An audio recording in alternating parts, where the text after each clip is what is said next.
Hello there, kia ora. Are you a member of one of the 500,000 households who this week were given a free unsolicited copy of the Treaty of Waitangi as translated by Sir Apirana Ngata?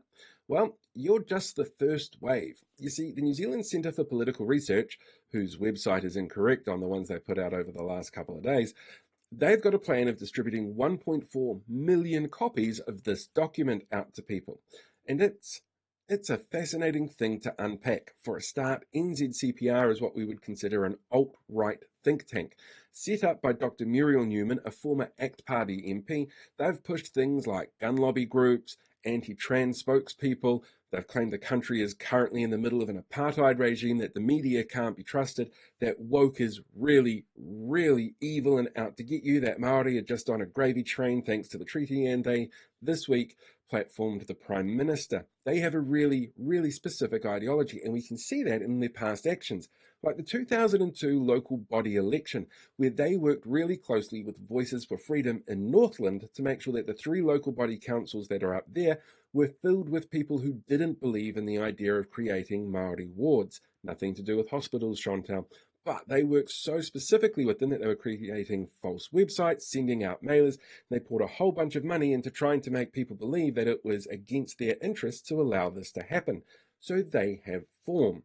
The other people who like to promote this particular version of the treaty translation include Don Brash and Julian Batchelor. And there's a reason for that. Not only does this treaty translation say what they want it to say, but Ngata is considered a bit of, well, to use a term Julian Batchelor likes, a good Māori. You see, when we talked the other day about muted group theory, we pointed out that there was a dominant sector of society and a marginalised sector of society. And Ngata very much falls into that marginalised sector of society, especially in the period that he was in.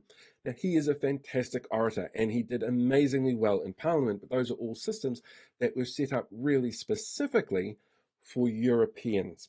He was only the second Māori ever elected, and he wasn't elected under a general election electorate because he wasn't allowed to be. Not until 1967 were Māori allowed to run in those electorates in this country.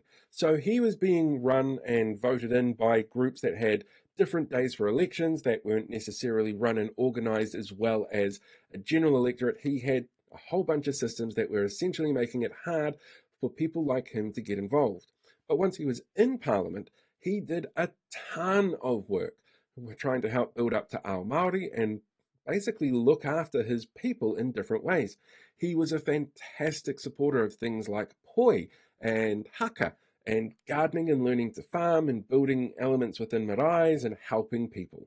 He's so good at what he does, though, that he got a little bit fast for the other people in Parliament, and it scared them. So he was investigated a couple of times for moving too quickly to try and bring some kind of positive result for his people. He's not a good Māori then to people like Julian Batchelor, Don Brash, and the people behind the NZCPR, because he's doing everything he can to try and help Māoridom. But he did say this thing in 1922 that they want to sit there and focus on, because that for them is what they feel is going to be most important when it comes to the conversation around the Treaty Principles Bill later this year. They are very much pushing that narrative, and that's wrong and incorrect. There's actually a really good possibility that Ngata never even saw Te Tiriti o Waitangi in its original form, because at the time it was locked in a box being eaten by rodents. This document has a really weird history. So what we do know is that Ngata used his influence to try and help his people using the systems of the dominant sector in society, and when they didn't like what he was doing, they put the foot down. But he said something once that a bunch of racists really, really liked, so that's what they're going to push.